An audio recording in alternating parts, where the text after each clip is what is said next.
Hello everyone, very good evening to all of you. Welcome to the Unacademy YouTube live session. I am Dr. Devesh and I am going to discuss about the pathology, right? And as I have told you, today will be the second part of the male genital system, where I will be teaching you about the all the images and related things which are important for your exam. So previous episode we have discussed about the seminoma and non-neoplastic lesions.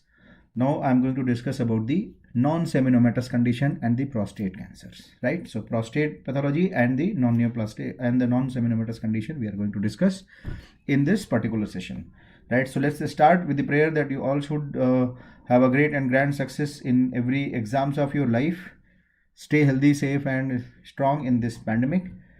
With this I will start, and here first of all I would like to tell you about my profile at the Unacademy, which you must follow. Right, here is the profile at the Unacademy. The advantage, you will be notified about my all lectures, all my special free live lectures, and you can see here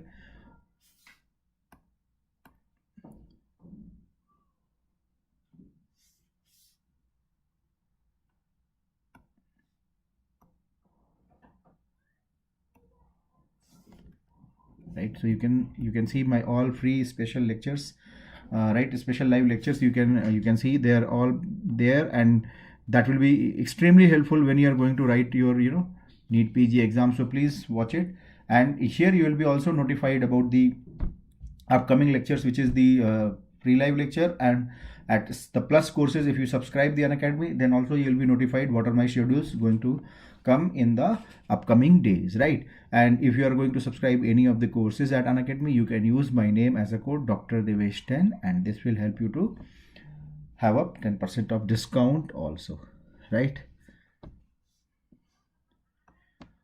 And this is the another announcement from the Unacademy for the month of November, right? There is an intensive revision batch for NEET PG 2021, which will be very fast revision, very quick revision, right? As you can see here, I will be discussing about the high yield probable question for the last year, right? And the special focus on the images, right? It will be very concise. It's a kind of last minute revision, the first 11th hour revision, you can say. Strategy and tips, I will be telling you about how to handle the MCQs, how to apply all those things, what you should do in exam time also along with this course. So this intensive revision batch course is going on, so you can join it, and if you're joining, you can use my name as a code. So this is Dr. Devesh 10, right? So this entire thing, Dr. Devesh 10, will be giving you discount of 10%. This is the another announcement of the iconic subscription. Why it is iconic? Live session of the Unacademy and recorded lecture of the prep letter will be there. You can subscribe, and if you're using my name, you will be getting 10% of the discount, right? What are the profit? Unacademy, as we all know that, it's a live classes, batch courses, live tests and discussion. Prep letter, they will be having the video lectures, recorded lectures, and the rapid revision course, and you can use my name as a code,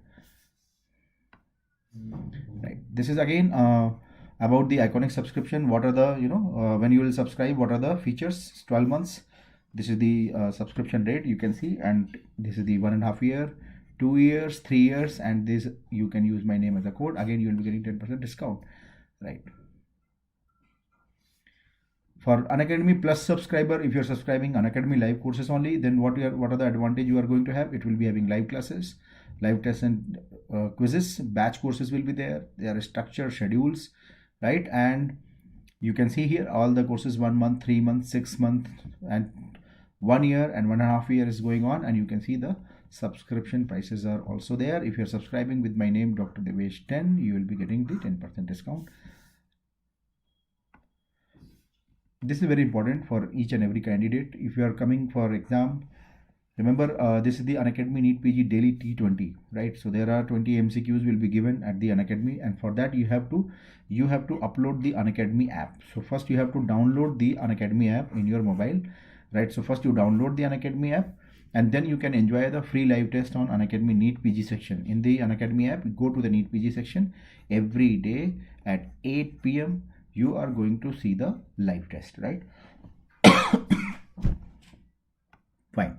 So let's start. As I have told you in previous discussion that seminoma we have discussed. Now we are going to discuss about the non-seminomatous condition, right? So non-seminomatous condition Non-seminomatous condition, what are the things you have to remember? These are the important non-seminomatous cancers. There is the embryonal carcinoma, then second is the yolk sac tumor, third is teratoma, and fourth is choriocarcinoma, right? So these are the four important. 21st November, Prashant, 21st November it is starting, right? So embryonal carcinoma, yolk sac tumor, teratoma, choriocarcinoma, these are all non-seminomatous condition, right? In all these non-seminomatous condition, what will be the tumor marker, right? So in all of them, what is the tumor marker we are going to see? They are all positive for alpha fetoprotein, right? They are all positive for alpha fetoprotein, right? So in which condition alpha fetoprotein will be having maximum elevation? That was the question in NEET PG exam. So remember, yolk sac tumor will be having maximum increase in alpha fetoprotein, right? This is one thing you have to remember. Second thing, which was the question in PGI exam this time, right? Means the previous June, right? What is the another tumor marker? So there is another tumor marker for yolk sac tumor, which is called as alpha-1 antitrypsin. So alpha-1 antitrypsin is another tumor marker you will be seeing in the yolk sac tumor, right? So these are the important points you have to remember. Fine. Let's start one by one.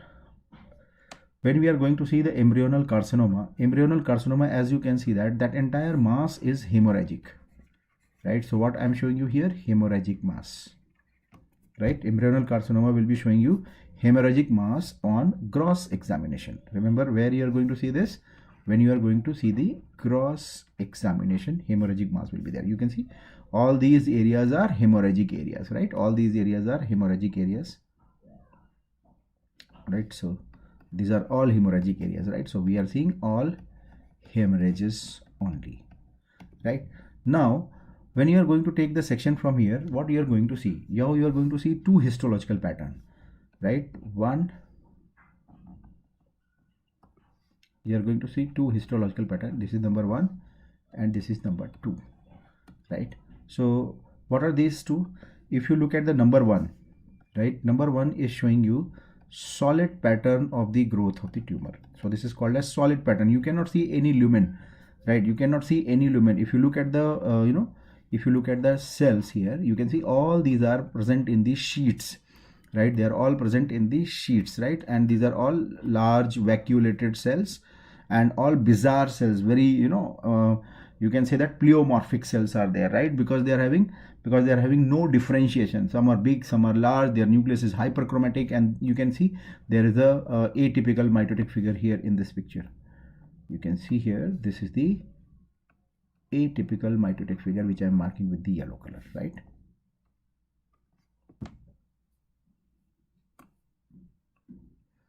Fine.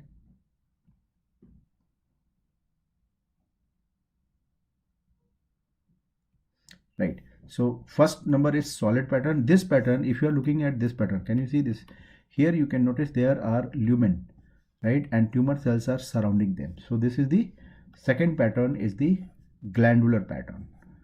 Glandular pattern, right? So now you understood.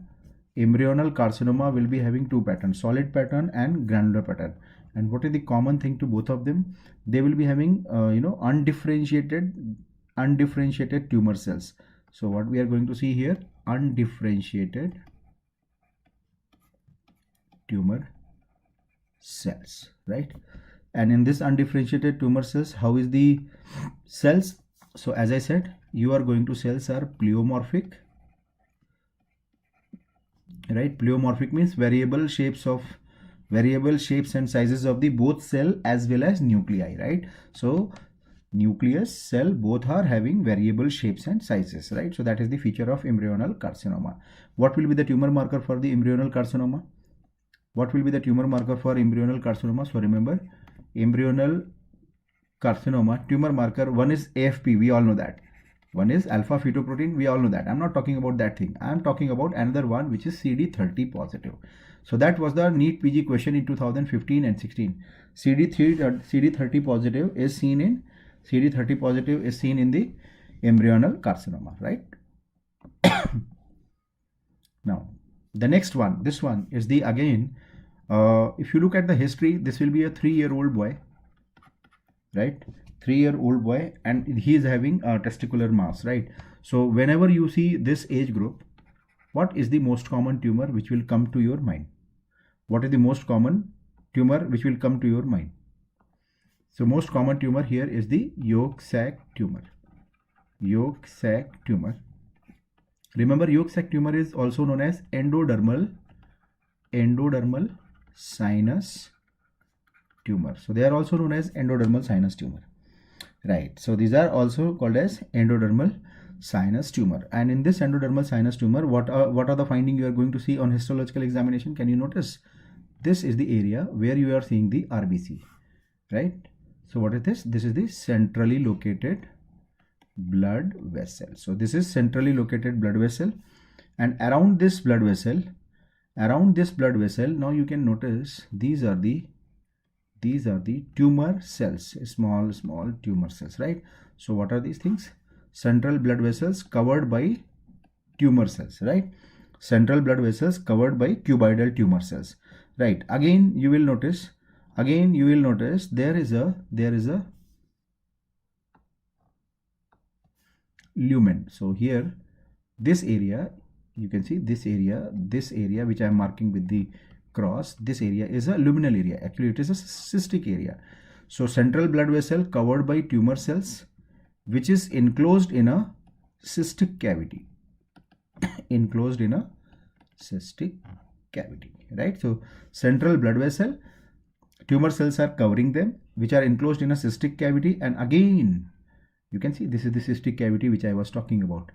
This cystic cavity is again covered by tumor cell. So this is again covered by tumor cells, right? So cystic cavity which is again covered by tumor cells. So can you see this? What I'm saying now? Central blood vessel. So you can see this is the central blood vessel. Central blood vessel covered by tumor cells, right? Which is enclosed inside a cystic cavity, right? And then again it is covered by tumor cells. So what is this known as?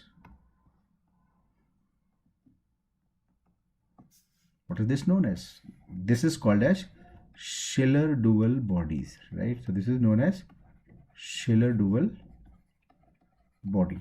And Schiller-Duval body is also known as glomeruloid body. So please remember, these are the both names which examiner ask in exam. Schiller-Duval bodies are also called as glomeruloid bodies, right? So this is the yolk sac tumor. Schiller-Duval bodies will be seen.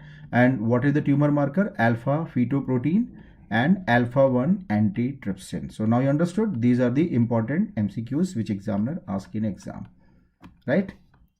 Everybody understood what I have told you? There is a 3-year-old boy. Most common testicular mass is the yolk sac tumor, which is also known as endodermal sinus tumor, right? How you are going to identify? By Schiller-Duval bodies or glomeruloid bodies. What is Schiller-Duval bodies? Central blood vessel covered by tumor cells, enclosed inside a cystic cavity, which is again covered by tumor cell. Central blood vessel, tumor cell, cystic cavity, again tumor cell. This is called Schiller-Duval or glomeruloid bodies.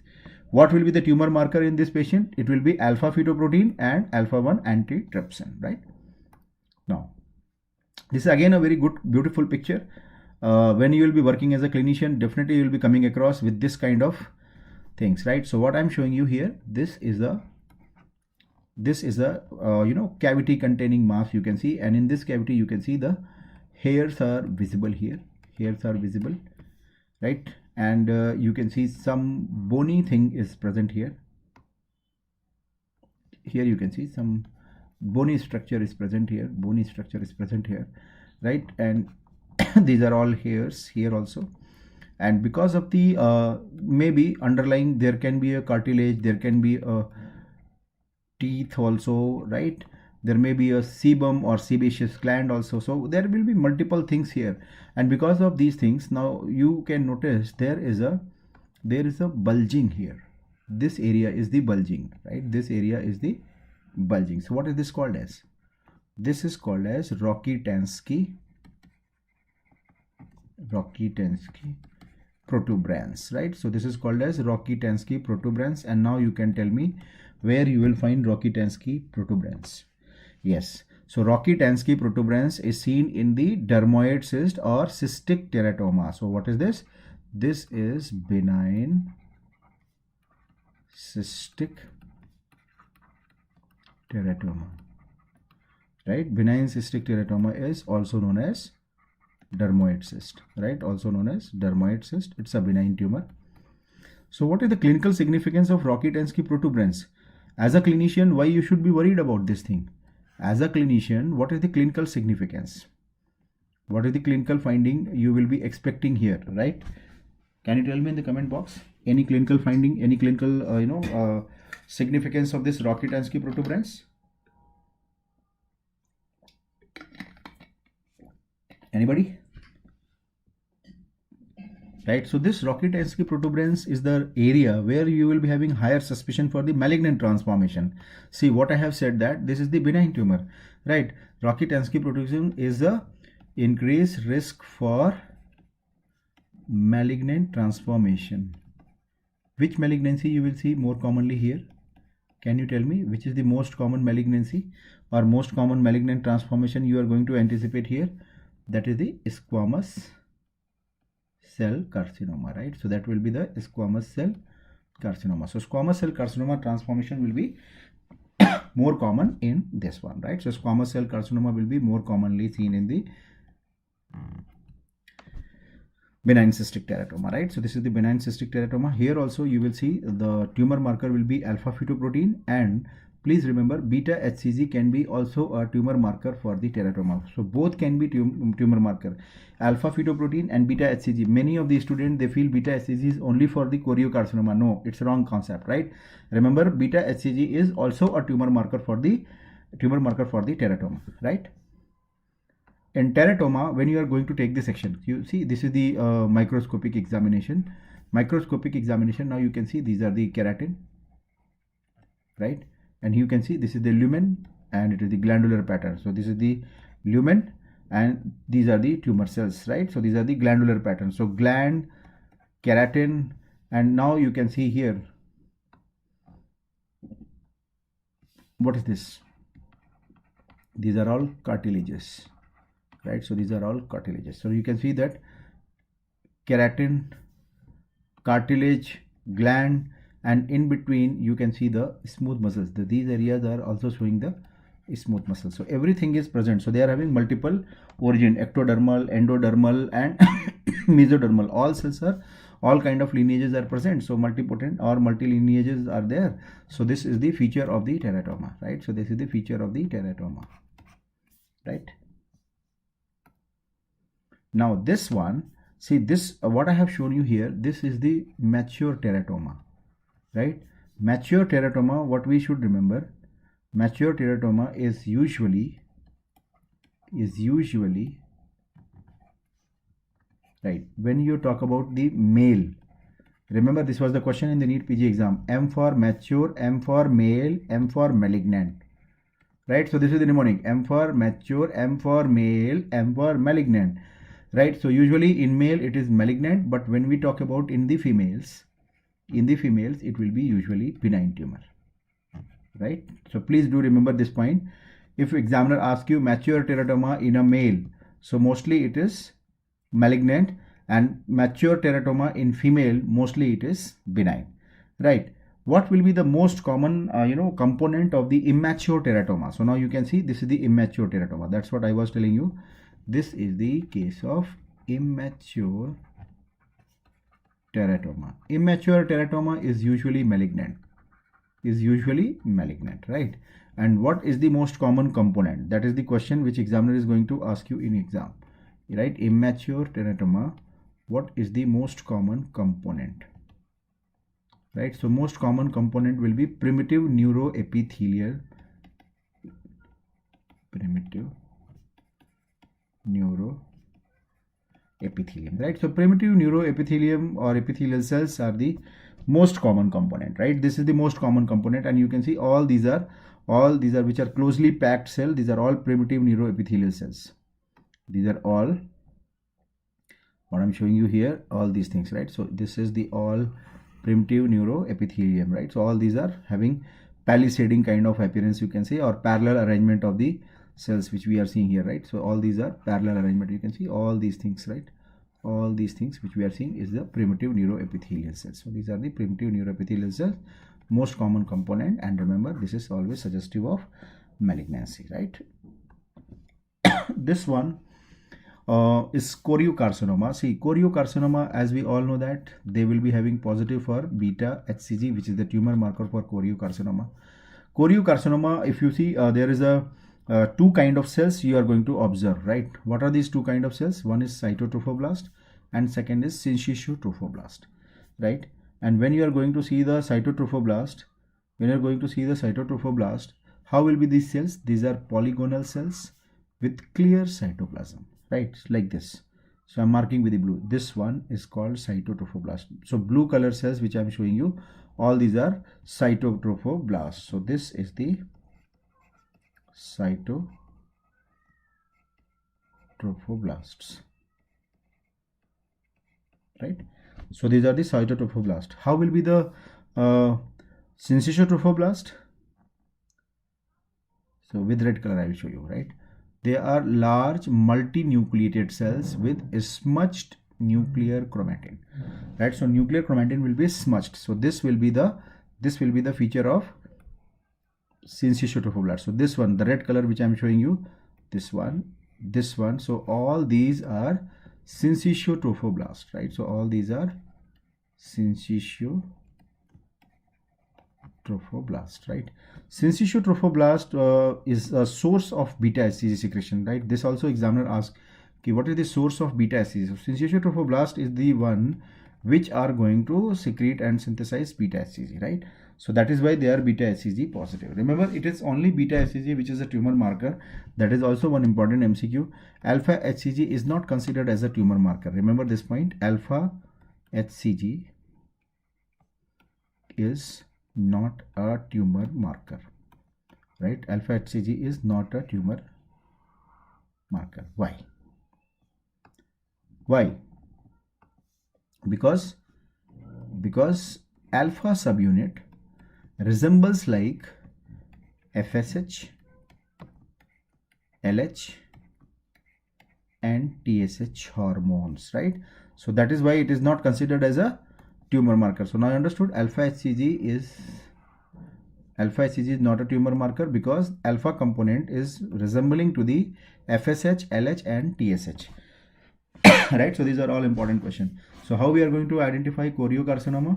By seeing the syncytiotrophoblast and cytotrophoblast. When you are seeing these two things, that means you are seeing a choriocarcinoma. Choriocarcinoma can be testicular, means the gonadal also and placental also.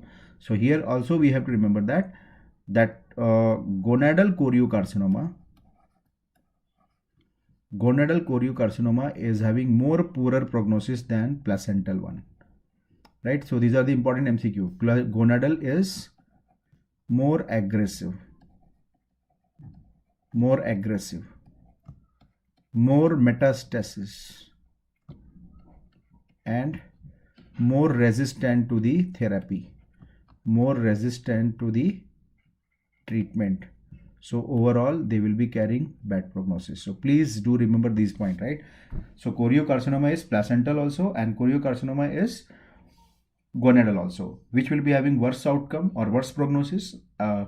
Gonadal choriocarcinoma, whether it is ovarian or testicular, they will be carrying poorer prognosis than the placental counterpart, because gonadal carcinoma is more aggressive. Why more aggressive? Because there will be more metastasis, they are more resistant to the chemotherapy, and that is why they will be carrying poorer prognosis, right? This is the another picture of the choriocarcinoma. Just I wanted to show you, there are so much of hemorrhages. So they are also hemorrhagic tumor, and when you are going to see their gross specimen, they will be also hemorrhagic mass, right? So here you can see hemorrhagic mass and now I am just marking these are the syncytiotrophoblastic cells, and these are the cytotrophoblastic cells, right? Clear one. Cytotrophoblastic cell, and these are multinucleated syncytiotrophoblastic cells, right? So when you find this kind of thing along with the hemorrhages, then also you should have a high suspicion for the choriocarcinoma, right? Now coming to the prostate histology. In prostate histology, we have to first understand how will be the normal prostate cells will be looking like. So normal prostate cells will be having two layers, right? What are these two layers? Basal layer. Basal layer is having cuboidal epithelium, right? So now you can see that basal layer is cuboidal epithelium. Now look at this one, which I am showing with the laser pointer. You can see this is the basal layer, right? Basal layer. And how is the cell? These are cuboidal epithelial cell. So basal cuboidal epithelial cells, and then columnar secretory epithelial cells. So second row is, you can see there is a columnar secretory epithelial. So one layer of the basal cuboidal epithelial cell, one layer intraluminal site is the columnar secretory. So this is the normal prostate finding. Why we should know about this thing? Why I'm talking about this basic concept? Because then only you can understand what is the benign prostate hypertrophy or benign prostate hyperplasia, right? Benign prostate hyperplasia, what we are going to see, as I have told you, normally basal cell will be one layer and normal one layer of the columnar cell.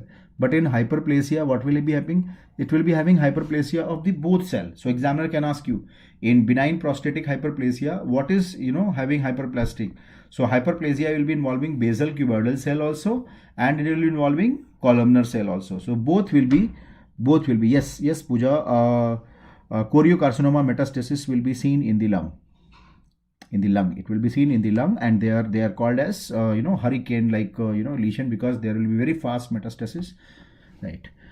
Hyperplasia of both will be there. So as you can see, there are multiple layers of the cuboidal epithelial cells and multiple layers of the inner columnar epithelial cells. So hyperplasia of the both basal and columnar cell will be seen in the benign prostate hyperplasia, right? Along with this stroma between the two glands, there will be stroma, and they will be also having hyperplasia. So stromal hyperplasia will be also present in them, right? Done. Fine. So benign prostate hyperplasia, how it will be looking like when you are going to see the biopsy of the benign prostate hyperplasia, how it will be looking. So now you can see that I'm just marking one area. You can see these are the basal cells, right? Very small basal cell. You cannot you can see a very fine very small cuboidal epithelial cells are like this.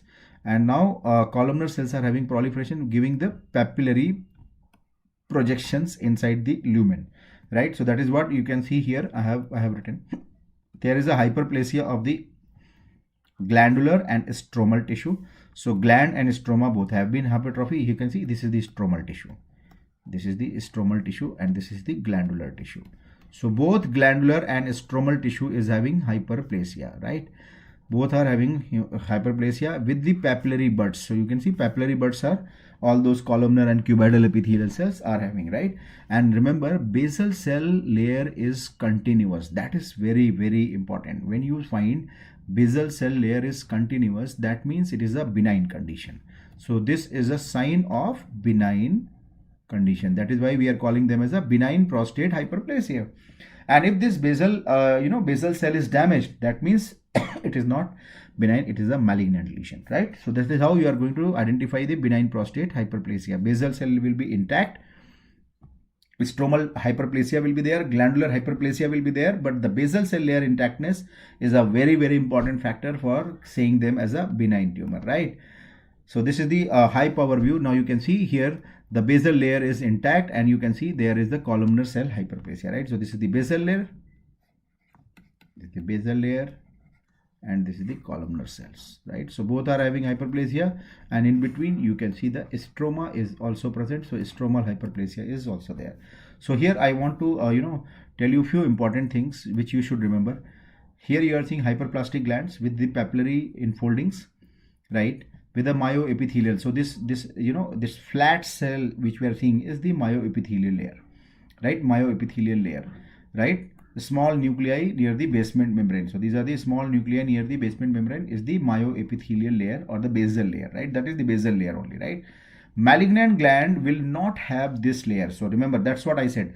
Basal layer is myoepithelial layer. where you are seeing the flat cells, right? So this will be absent in the malignant glands, malignancies. Note, the stroma divides the glands one from the another. So you can see this is one gland and this is the another gland, and stroma is dividing them beautifully and clear cut. So that is the it's a benign prostate hyperplasia. Benign prostate hyperplasia, Prashant. Right. Note here, stroma is dividing glands to, and that is the sign of another feature, which is, benign things. Malignant glands, what will be a feature? They will be having back-to-back arrangement because there is no myoepithelial layer or basal layer.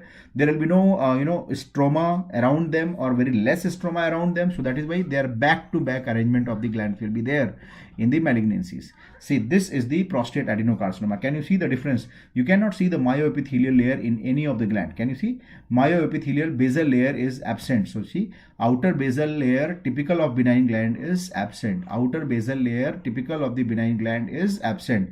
And how are the glands? Glands are crowded. You can see so many glands are there which are crowded, and papillary infoldings are there. Right? And there is no papillary infolding because there is no columnar hyperplasia. And if you look at the nuclei, prominent nucleoli is again a feature of the malignancy, right? So now I am going to mark here. You can see that there is no basal layer, right? No basal layer means it's a malignant lesion. That is what it was said, right? And there is a overcrowding of the glands. Overcrowding of the glands, right? So done. So this is how you are going to identify prostate adenocarcinoma. Back-to-back arrangement means, see, back-to-back arrangement, see, one gland, this is the another gland, there is the another gland, another gland. That is the back-to-back. Means normally what will happen, there is a gland and then there will be stroma. Then there is a gland, then there will be stroma. So this is the normal one, right? You are seeing the gland followed by a stroma. But what is this? There is no stroma. Back-to-back arrangement of the gland. Back-to-back arrangement of the gland. Now understood? Right. See, this is the another picture where you can see there is no gland pattern. There's a sheets of the tumor cells, and in the sheets of the tumor cell you can notice some of them which are marking. You can notice they are having very prominent nucleoli. Prominent and large nucleoli is a feature of prostate adenocarcinoma, right? So that is the feature of prostate adenocarcinoma. Now coming to the Gleason scoring, right? So this new Gleason grading system, which has been given by WHO in 2016, which is followed now, right? So in this new Gleason is, grading or scoring, Gleason score does not start from 1, 2, 3. Previously it was 1, 2, 3, 4, 5, but now it is from 6 or more, right? So now you can see that Gleason score is arising from the 6 or more. So 6, then 7, then 7. 7 is the pattern, your primary pattern, secondary pattern. I will tell you what is the primary and secondary pattern. When primary pattern is 3, secondary pattern is 4, it is 7. When primary pattern is 4 and secondary pattern is 3, then also it is 7, right? But the earlier one, the primary pattern is the dominant pattern. If it is less, it will be grade 2. If it is more, it will be grade 3, right? So 6, 7, 7, 8, and then 9, 10. 9 to 10, right? So these are the 5 grades. 5 grades. 1, 2, 3, 4, 5. 5 grades of the prostate Gleason grading system, right? So in this 5 grade, scoring is from 6, 7, 7, 8, 9, and 10. So these are the 5 Gleason scores. Now you understood? So Gleason score is from the 6 to 10 in a simple word, right? Gleason score is now 6 to 10. Previously it was 1, 2 like that, right? Now it has been all removed, right? What will be the pattern? Means what will be the pattern in the grade 1 or in the Gleason score when it will be less than 6?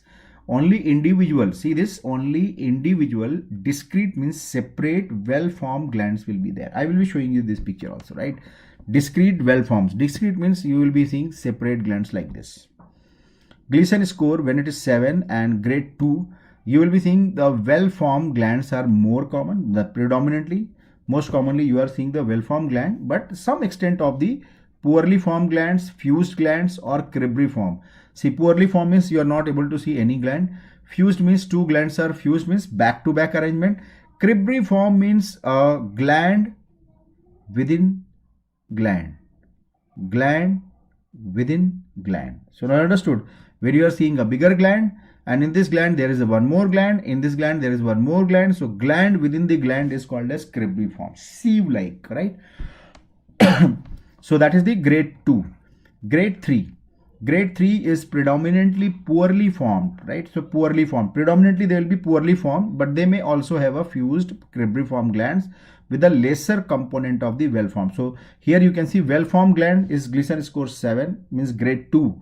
But when you are seeing a poorly formed gland and very less amount of the well-formed gland, so that will be grade 3. Grade 4, you will be seeing only poorly formed glands, right? Predominantly well-formed glands with the lesser component lacking the glands. Predominantly lacking the glands with the lesser component of the well-formed glands, right? 5, the last one is lacks gland formation. There will be no gland formation. You may or may not find some necrosis also, right? Or it will be with very poorly formed gland or cribriform gland or single cell infiltration. Single cell means one tumor cells are infiltrating into each individual glands, right? Grade 2 means, yes, grade 2 means primary is lesser in amount. Primary is less. When primary will be more, grade will be increased. That is how you can understand. When primary will be more, grading will be more. See this, how you have to understand on the biopsy. See, this is the grade 3, grade 4, grade 5, right? So what is grade 3? Can you see? There are well-formed glands. Can you notice? All are well-formed glands, right? So grade 3, you can see grade 3, all are well delineated round to ellipsoid tumor glands, right? So that is the Gleason grade 3. Gleason grade 4, what are the things you are going to observe? Now I can show you. There are 4 things. Ill-defined glands. You can see glands are not very clearly visible, right? So these are ill-defined glands. Or you can see the fused glands. Can you see there are fusion of the glands? So fused glands, right? Fused glands are there. So that is the second pattern. Third pattern is glomeruloid. Third pattern is glomeruloid. There, that is the also one kind of fused thing only, and gland within the gland or overriding will be there, right? So that is the third one. Cribriform, fourth one. You can see there is a bigger gland, and within this gland there is another gland, right? So this is gland within gland is called as cribriform. So now you can see that grade 4, Gleason grade 4 is having ill-defined, fused, glomeruloid, cribriform pattern, right? Gleason grade 5 is having solid and single. So that's what I was telling you, solid pattern or maybe single cells are seen. You can see these are all single individual tumor cells are singly seen. There is no gland formation, right? So these are the 3 Gleason grade pattern you are seeing, right? Glandular, second is the ill-defined, fused, glomeruloid or cribriform, and the grade 5 will be having solid and single, right? How to calculate the Gleason system, right? So how to calculate the 5 patterns? So you have to know that what is the most common pattern, right? Most common pattern is called as primary pattern, right? Second most common pattern is called as secondary pattern. So Gleason score is calculated by adding the most common pattern and the second most common pattern, right? So now I understood. Okay, glomeruloid. Glomeruloid is like a kidney shape, right? So why glomerular shape? Because they are having so many glands, and these are also like a fused glands and back-to-back arrangement of the glands. That is why it is called as glomeruloid appearance, right? Fine. Now in this Gleason scoring, you can see the most common pattern and the second most common pattern. Means the primary and secondary pattern we are adding, and then we are calculating the Gleason score, right? We are calculating the Gleason score. So minimum Gleason score is less than or equal to 6, and maximum Gleason score is 10. Minimum 6 means that these are well differentiated. Maximum Gleason scoring is the sign for grade 5, which is poorly differentiated, right? So everybody understood this Gleason scoring, right? Now this is the last slide, because many of you have attempted INI-CT exam today. You would have seen that paper it's okayish type of paper. Questions were more as I always say that topics will be repeated, MCQ will not be repeated. but this time I think MCQ were also repeated, and topics were the same thing, same dermatitis herpetiformis which you study in the pathology, that came in the in dermatology, what is the treatment of that thing. So what I mean to say that the topics are important, target the topics, finish them off. They are going to repeat the topics, not the MCQ, right? So please do not give up at this moment. Do not lose hope if you have not done well. Even if you are able to identify what options were there, and you can rule out 2 options, but the remaining 2 options you are confused, that is also a very good sign that you are near to your preparation, means you are near to cracking this exam, because just you have to give more number of revision. If you have this kind of things in this exam, it means you are very close to your success. Please keep revising your notes, don't lose hope, even when your brain tells that there is no hope, right? So please remember this point. Sometime you have to listen to your heart also, right? So convince your heart for a new hope and prepare with the new zeal. Do not do not calculate or overdo all these things. Please don't think. Overthinking should not be happening at this moment, because you still have 2 months. Please remember, I'm telling you, in this November and the remaining month of the December, if we assume that All India will be conducted on the 10th of the January, even I know that it has been postponed, but I will advise you, assume it is going to be conducted on this date only. So you have enough time now also to revise your own notes. Please remember, now you can give 90% of the time to your revision, and 10% of the time you can devote for some newer topic, right? Not more than that. Some newer topic which some professor is teaching, not by your own self. Do not Google it, otherwise it will be gone. That's all. When your professor is teaching some newer topic, try to enhance those things, try to revise them, try to focus more MCQs on those things, right? JAK2 is most commonly seen in polycythemia vera. Right? So I hope this session you have liked it, right? So please share this with your friends, and keep commenting and keep interacting with me. Thank you so much to all of you. And again, best wishes for your upcoming exam and the result for this INI-CT exam.